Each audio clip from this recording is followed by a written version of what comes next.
नमस्कार। हम सभी पर महाराज जी का आशीर्वाद और बजरंगबली जी की कृपा सदैव बनी रहे।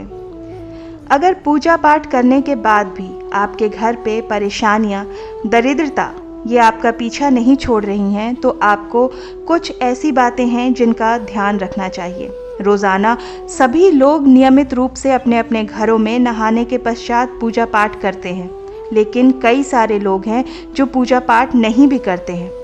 लेकिन कई बार ऐसा होता है कि जो लोग पूजा नहीं कर रहे होते हैं वो ज़्यादा सुखी होते हैं, और जो पूजा पाठ करते हैं वो दुखी रहते हैं।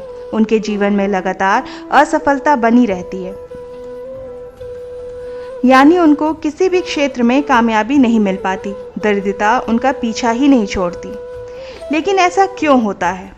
ऐसा इसलिए होता है कि जाने अनजाने हम पूजा पाठ तो कर रहे होते हैं, पर कुछ ऐसी गलतियां कर देते हैं जिनकी वजह से हमें पूजा अर्चना का पूरा फल प्राप्त नहीं होता है। हमारे द्वारा की गई गलतियों की वजह से ईश्वर हमारी पूजा स्वीकार नहीं करते हैं। अगर आप इन छोटी छोटी बातों का अपने जीवन में ध्यान रखते हैं, तो छोटी छोटी जो भी आपके जीवन में समस्याएं आ रही हैं, उनसे आपको छुटकारा अवश्य मिलता है। आपके ऊपर देवी देवताओं की, ईश्वर की कृपा दृष्टि बनी रहती है।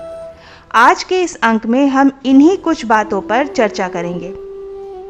सबसे पहले आपको जो ध्यान रखना चाहिए वो ये है कि जो आपने देव स्थान बनाया है वो किस दिशा में है, या किस दिशा में बैठ करके आप अपनी पूजा पाठ को करते हैं। किस प्रकार के आसन पर बैठकर आप पूजा करते हैं, या किस दिशा में मुख करके आप ईश्वर की मूर्ति या जो आपका देवस्थान है आप उसे स्थापित करते हैं। बहुत सारे लोगों को देखा गया है कि वो अपने घर में मंदिर की स्थापना किसी भी दिशा में कर देते हैं। ऐसा बिल्कुल नहीं करना है। मंदिर के लिए जो भी आपका देवस्थल है उसके लिए उत्तर दिशा, पूरब दिशा या फिर उत्तर और पूरब के बीच का जो कोण है वही सर्वश्रेष्ठ माना गया है। अगर आप अपने घर पे मंदिर रखते हैं या मंदिर बनवाते हैं तो इसी दिशा में आपको बनवाना चाहिए। दक्षिण दिशा हो, दक्षिण पश्चिम दिशा हो, इन दिशाओं में मंदिर नहीं बनवाना चाहिए, नहीं तो इसका उल्टा प्रभाव आपको देखने को मिलता है। इस स्थान पर पूजा स्थल होने से घर में रहने वालों में बरकत होती है, सुख शांति का वास होता है, कलेश का नाश होता है, सुकून की प्राप्ति होती है, धन की प्राप्ति होती है, घर में प्रसन्नता आती है और घर में रहने वाले सदस्यों का स्वास्थ्य अच्छा बना रहता है। उत्तर पूर्व के कोण को ईशान कोण या देव कोण माना गया है और यहाँ स्वयं भगवान शिव का वास माना गया है। इसलिए ईशान कोण में बैठ करके जो भी पूजा पाठ या अध्यात्म करते हैं, ये सारी चीज़ें बहुत ही बेहतर होती हैं। अब ध्यान ये रखना है कि कभी भी सीढ़ियों के नीचे, रसोई घर के भी नीचे, या कई लोग क्या करते हैं कि शौचालय के पास की जो सटी हुई दीवार होती है वहाँ सट करके मंदिर बनवा लेते हैं, तो ये गलत है। ऐसा नहीं करना चाहिए। इससे भी आपको भारी नुकसान झेलना पड़ सकता है। इस बात का भी ध्यान रखें कि जो आपका पूजा घर है वो हमेशा साफ सुथरा और पवित्र बना रहे, क्योंकि स्वच्छ वातावरण में ही देवी देवताओं का वास होता है और स्वच्छता से ही घर में सकारात्मक ऊर्जा का आगमन होता है। इसी के चलते हम पूजा घर को हमेशा साफ सुथरा और सुगंधित बना के रखते हैं। सुबह शाम अपने पूजा रूम में आपको गूगल की धूप भी ज़रूर जलानी चाहिए। हम अक्सर क्या करते हैं कि कहीं भी किसी देव स्थल पे जब हम घूमने जाते हैं तो वहाँ की कुछ मूर्तियाँ या फोटो हम लाकर घर में इकट्ठी कर लेते हैं। आपको कभी भी अपने घर में बिना बात की मूर्तियाँ या फिर अन्य अतिरिक्त भगवान के चित्र नहीं रखने चाहिए। बहुत पुरानी तस्वीरें हों, खंडित मूर्तियाँ हों, ये सभी चीज़ें आपको हटा देनी चाहिए। इनको विसर्जित कर दें या किसी पीपल के नीचे आपको रख कर आ जाना चाहिए। जो लोग पितृ पूजा करते हैं, अक्सर हम क्या करते हैं, हमारे जो पूजा घर में जो हमारे पूर्वज हैं या हमारे पितृ हैं जिनकी मृत्यु हो चुकी होती है, हम उनको ईश्वर के साथ ही विराजमान कर देते हैं। ऐसा आपको भूल कर भी नहीं करना है। हमेशा दक्षिण दिशा में ही, दक्षिण की ओर आपको अपने पितृ का स्थान बनाना चाहिए और शाम के समय वहाँ पर एक दीप नियमित रूप से आपको जलाना चाहिए। अगर हम पूजा पाठ के स्थान पर अपने पितृ आदि की फोटो रखते हैं तो ये शास्त्रों की दृष्टि से भी अशुभ माना गया है। आपकी सारी पूजा इस तरह से व्यर्थ चली जाती है और घर परिवार पर उल्टा संकट आने लगता है।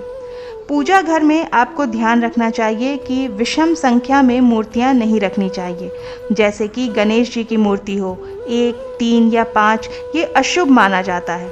2 मूर्ति आप रख सकते हैं, ये शुभ माना गया है। और ये स्थापित करते समय हमेशा ध्यान दें कि गणेश जी का चेहरा हमेशा आपके घर के मुख्य दरवाजे की ओर होना चाहिए।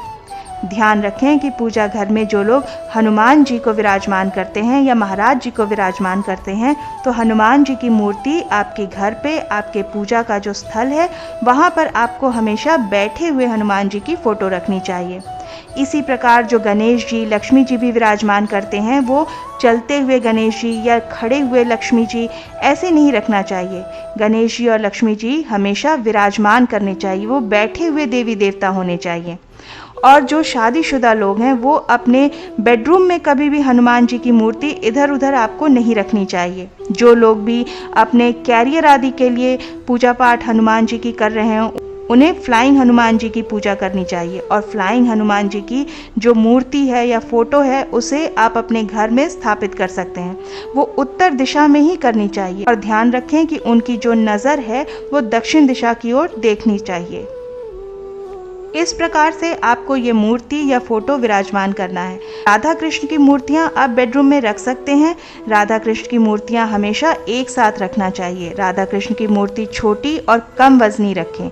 अगर मूर्ति खंडित हो जाए, कभी क्षतिग्रस्त हो जाए, तो उसे तुरंत पूजा स्थल से हटा करके बहते जल में प्रवाहित कर दें। और ध्यान रखें कि जब भी आप कोई भी देवी देवता का श्रृंगार आदि करते हैं, तो इस प्रकार से श्रृंगार करें कि उनका चेहरा लिपे पुते या गंदा ना हो, कि कहीं से भी कुमकुम बह रहा हो, फूल माला आपने चढ़ाई हो तो फूल माला उनके चेहरे पर आ रहा हो, आंखें ढक जाती हैं या चेहरा ढक रहा हो, ऐसा नहीं होना चाहिए।